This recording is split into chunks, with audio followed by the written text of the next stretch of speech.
Welcome back everyone to our weekly recap, and this week we made a lot of progress, so let's dive right into it.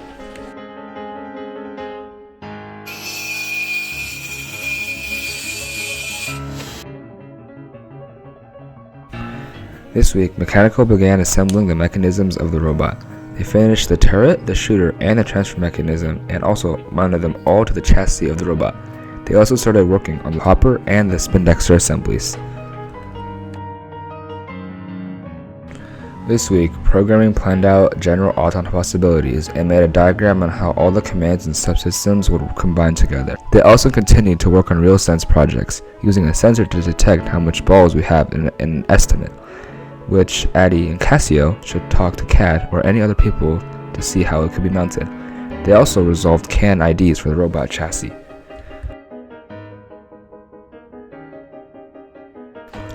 This week, Electrical wired the sword pods and shooter, finally allowing programming to begin working with the robot.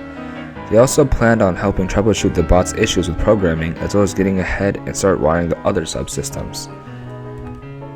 And before we end this video, I would like to start our Senior Spotlight. Hey everyone, this is Senior Spotlight, and I'm here with Avery Nixon, and I'm going to be asking a couple of questions. So firstly, what was your favorite season?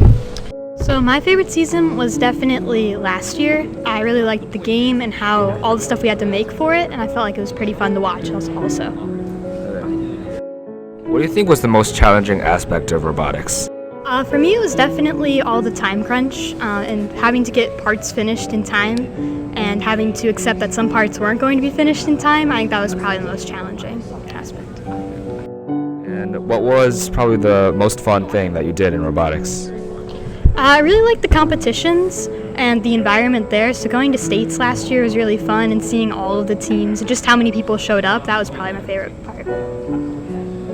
And if you were to give one message to future robotics members, what would it be?